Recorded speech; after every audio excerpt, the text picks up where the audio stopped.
மீண்டும் அதிமுகவிலே இணைந்த ஓபிஎஸ் அணியின் முக்கிய தலைவி. மகிழ்ச்சியில் எடப்பாடி, அதிர்ச்சியில் ஓபிஎஸ் தரப்பினர். நண்பர்களே, நம்ம அதிமுக தொண்டர்களாக இருந்தீங்க அப்படின்னா மறக்காம நம்ம சேனலை சப்ஸ்கிரைப் பண்ணிட்டு இந்த வீடியோக்கு ஒரு லைக் பண்ணிருங்க.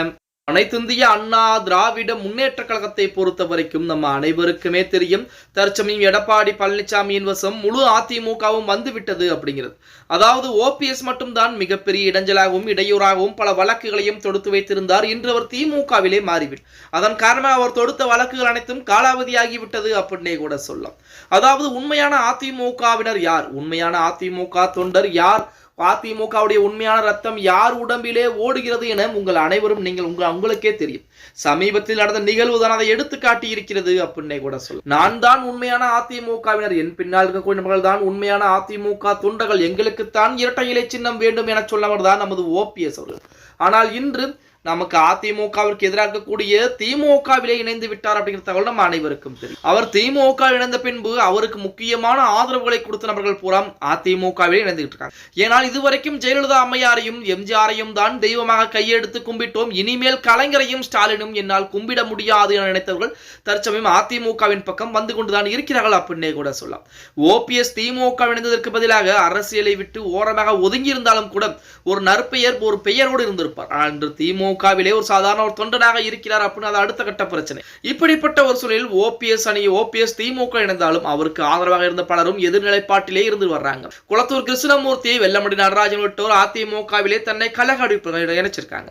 இந்த நிலையில் தற்போது ஓபிஎஸ் அணியின் உரிமை மீட்பு குழு ஐடி பிரிவு தலைவராக இருந்த சுஜயினி மீண்டும் அதிமுகவிலே இணைந்திருக்கிறார். அதாவது ஓபிஎஸ் அணியின் உரிமை மீட்பு குழு ஐடி பிரிவு தலைவராக இருந்த சுஜயினி மீண்டும் அதிமுகவில் இணைந்திருக்கிறார். எடப்பாடி பழனிசாமி முன்னிலையில் அவர் தன்னை அதிமுக இணைத்துக் கொண்டிருக்கிறார். ஓபிஎஸ் ஆதரவாளர்கள் மீண்டும் அதிமுக இணைப்பது பாத்தீங்க அதிமுகவிற்கு கூடுதல் பலமாகத்தான் இதுவரைக்கும் பார்க்கப்பட்டு கொண்டிருக்கிறது அப்படின்னே கூட சொல்லலாம்.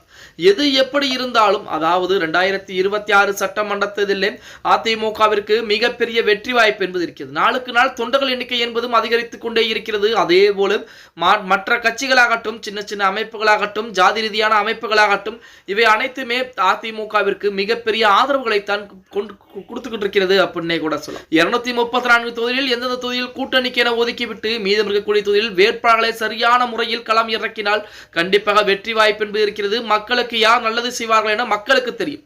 அந்த மக்கள் விருப்பத்தின்படி வேட்பாளர்களை அதிமுக மற்றும் ஒவ்வொரு தொகுதி வாரியாக களம் இறக்கினால் 2026 சட்டமன்ற தேர்தலில் அதிமுகவிற்கு நல்லது ஒரு வாய்ப்பு என்பது இருக்கிறது. ஏன்னா மக்கள் பூராமே திமுகவுடைய செயல்பாடுகளை பார்த்து கடும் அதிருப்தியில் இருப்பதாகத்தான் இணையதளங்களிலே செய்திகள் என்பது வெளியாகிக் கொண்டிருக்கிறது. இப்படிப்பட்ட ஒரு சூழலில் அதிமுகவிற்கு 2026 சட்டமன்ற தேர்தலை பொறுத்த வரைக்கும் பொறுத்திருந்து பார்க்கலாம், வெற்றியா தோல்வியா என்பது. அதிமுகவிற்கு கடைசியான தேர்தல் அப்படின்னே கூட சொல்லலாம். இறுதியான ஒரு தேர்தல், கண்டிப்பாக அந்த தேர்தலில் வெற்றி வாய்ப்பு என்பது பெற்றியாகக்கூடிய ஒரு கட்டாயத்தில் தான் எடப்பாடி பழனிசாமி அவர்கள் இருந்து கொண்டிருக்கிறார்.